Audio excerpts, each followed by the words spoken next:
the rest of the day. And now I'd like to ask Dean Suagee. Okay, Dean. Thank you. And I wanted to thank you, Dan. Okay. And I wanted to thank Clayton for that terrifying presentation.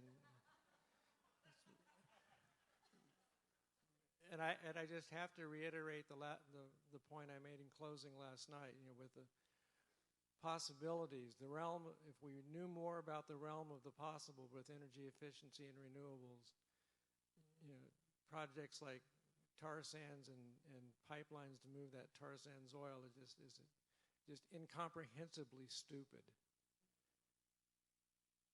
And people have to start making that point, that it is incomprehensibly stupid. Anyway, why I'm here. At the facilitators meeting during the lunch break, it was mentioned that in some of the groups some questions came up about the implications for the federal environmental law that authorizes tribes to be treated like states, and the implications of that for tribes as sovereign nations and inherent tribal sovereignty, and how those two concepts fit together or don't fit together. And I just have a couple of comments to clarify that.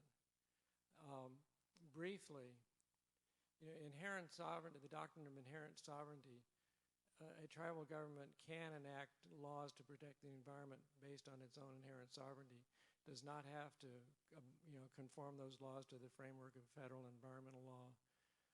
There are, however, a couple of drawbacks of doing that way without fitting into the framework of federal environmental law.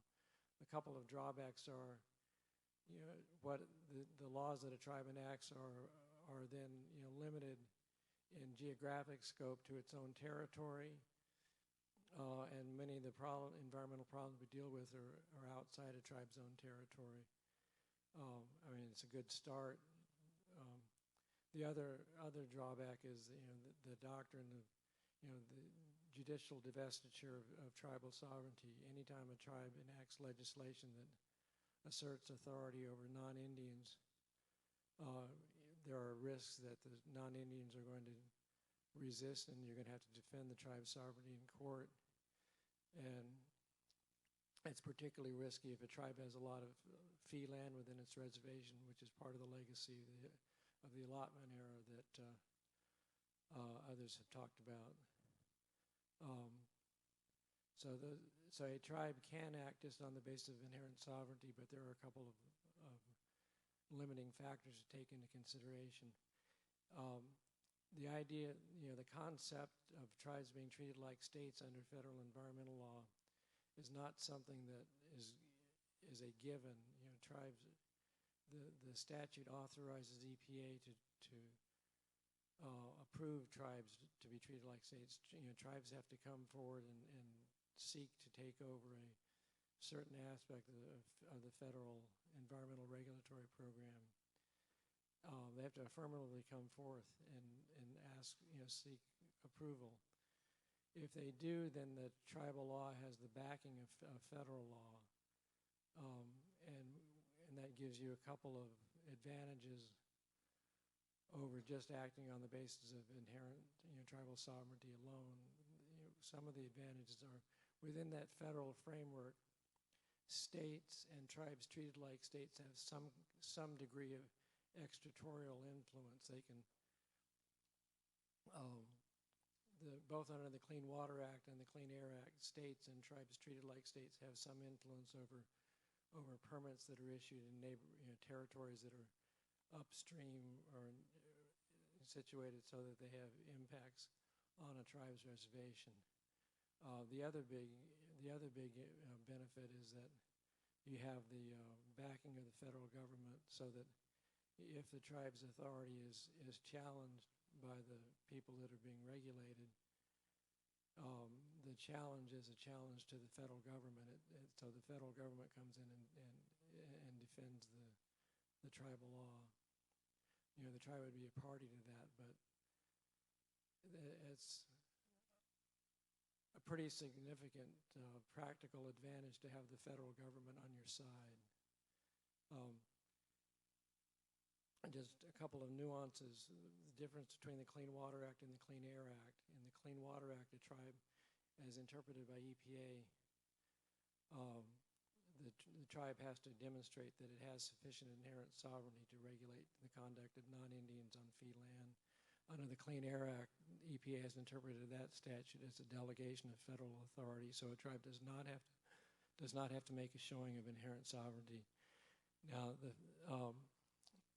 the fact that this framework allows tribes to be treated like states doesn't mean that that is a widespread phenomenon.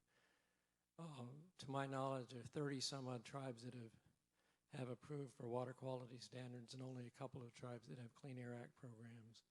So this is largely a framework with a potential that is to a large extent unfulfilled. And one final point: the other advantage of having the tribal regulatory program within the framework of federal law is it does, a tribe can then essentially make that program its own and incorporate, develop its program in a way that reflects the tribe's cultural and religious values as their relationship to to Mother Earth. So I hope that clears up some of the questions that came up during the breakout sessions yesterday. And thank you again. Oh, and Dan had a line that he wasn't sure to whom that should be attributed. If you don't know where you're going, any road will take you there. It may have been taken without attribution, but I am aware that line was used by George Harrison in the last album that he recorded, a wonderful album entitled Brainwash, which came out after he passed away. But I do remember that line. He didn't give credit to anybody else, but I suspect it wasn't original with him either. So if you don't know where you're going, any road will take you there. Thank you.